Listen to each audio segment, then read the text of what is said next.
Gosh, a farmer that doesn't even have a degree? A filthy woman covered in dirt? No thank you. I wasn't quite looking forward to this arranged date to begin with. My date sat across from me, and the moment I told him that I ran a fruit farm, he rejected me with a loud voice. My mom and I pour our hearts growing and harvesting our produce, yet he even threw our strawberries at us. I was taken aback. I was speechless at first. As I stood there shocked, he sneered and left the room. But a few days later, I got transferred to some rural, remote area. You must have done something. I got a call from him and he was enraged. He went off ranting at me. I waited for him to run out of breath so I could explain myself. When he found out the truth about me and our matchmaker, he became flustered. My name is Jennifer Henderson, 27 years old. My family runs a rare fruit farm. Running a fruit farm, my parents never got a day off, but they always loved working on their farm and never complained about their work. I would join my parents at work and help them every day after I got back home from school. Before I even knew it, my dream was to succeed my parents and become a full-fledged fruit farmer. However, everything changed after one tragic day. Just as I started 5th grade, my father collapsed. We rushed him to the hospital, but we found out that he was in the terminal stage of a severe illness. Apparently, he had been having symptoms for a while, but kept them to himself, because he did not want me and my mom to get worried. He got hospitalized right away, but despite being treated, he passed away after a few months of battling his illness. My mom and I were now in charge of our fruit orchard. Even as a 5th grader, I could see how tough it was for my mom back then. She lost her husband, and now she had to work as a fruit farmer on a large plot of land, practically alone, all by herself. I am nothing but grateful to my mother who raised me single-handedly, even under such circumstances. Despite having only one parent, I never felt disadvantaged and I was able to start high school. I chose an agricultural high school because I wanted to help my mother. With my classmates in high school, I was serious about my studies, so I could help my mother out as soon as possible. After graduating high school, I started working in our family's fruit orchard right away. I wanted to protect their orchard, so I actively incorporated what I learned at school and what my fellow farmers I met through school taught me. One of the things I incorporated was promoting our fruit through social media to get more people to know about it. This continuous effort apparently paid off, and word about our orchard slowly started spreading through social media. After that, we set up a direct sales store and started selling our unsightly fruit there. We decided to sell our fruit that was still great in taste but had lost its market value due to deformities or damages. To our surprise, it was quite popular, and not only our neighbors but also people from far away started coming to our store.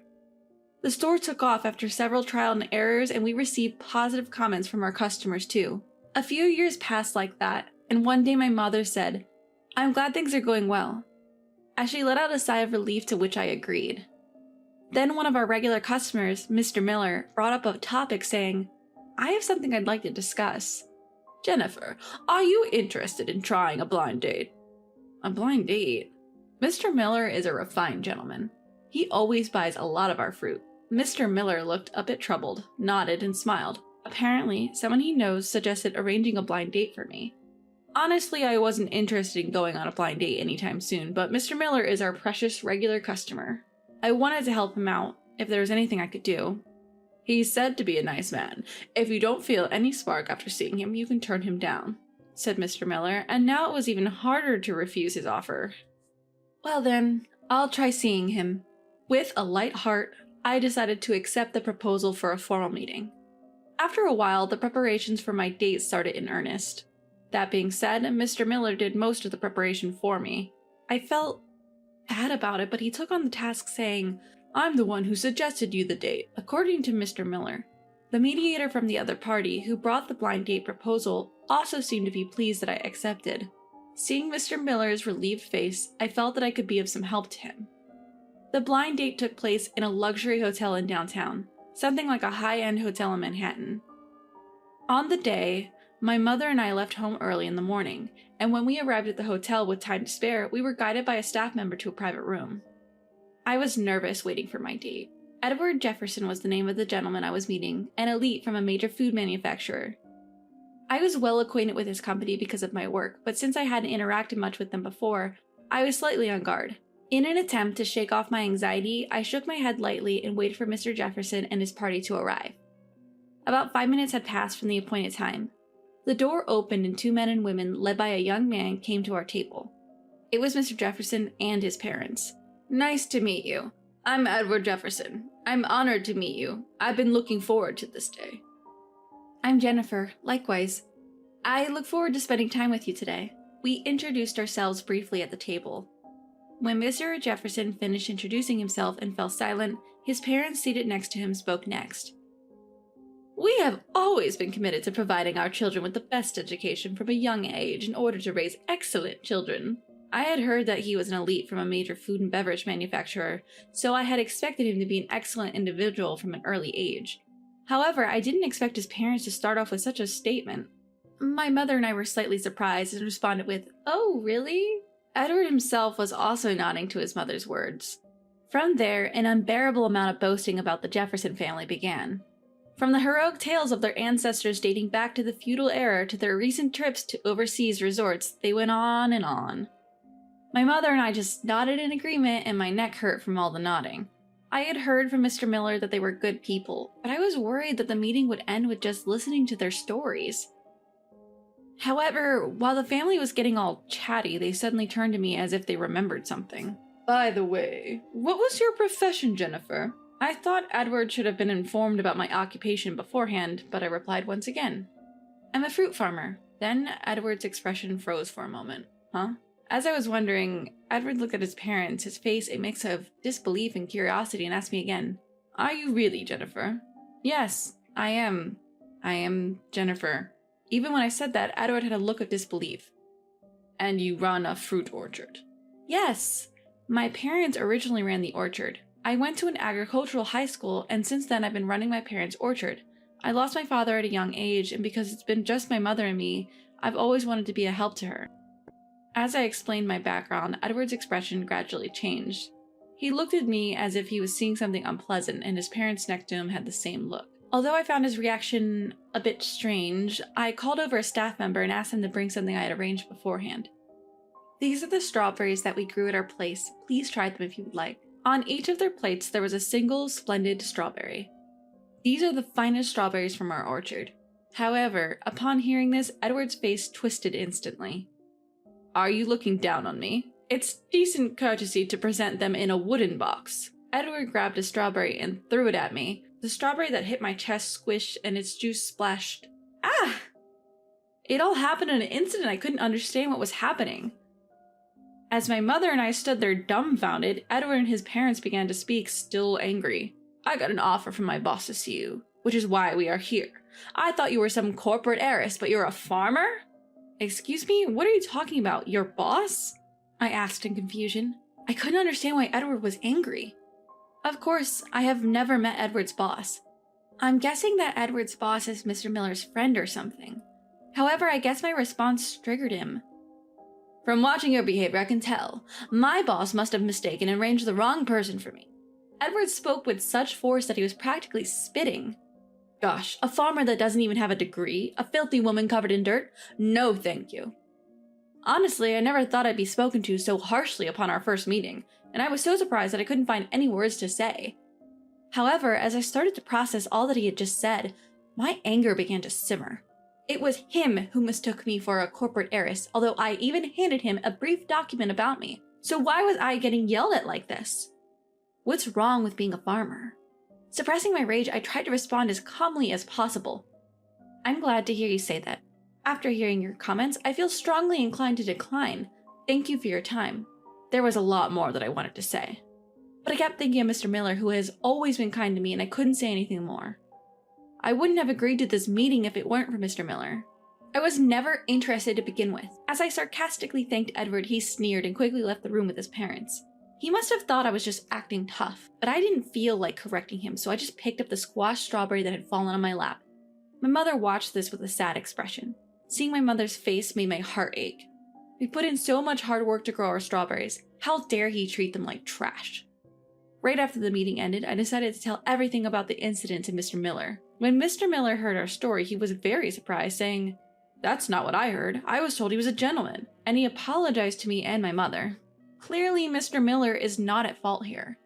We don't know whether the person who brought up the date had lied to Mr. Miller, or if that person genuinely didn't know about Edward's personality. But I know Mr. Miller genuinely thought Edward was a gentleman. Please don't apologize, it's all in the past now. I was planning to forget about the incident as a bitter memory, but then a few days later, I was out in the orchard when my mother came running up to me in a panic. I got a call from Edward. Edward? I wondered why Edward, who had acted so rudely at our meeting, was calling.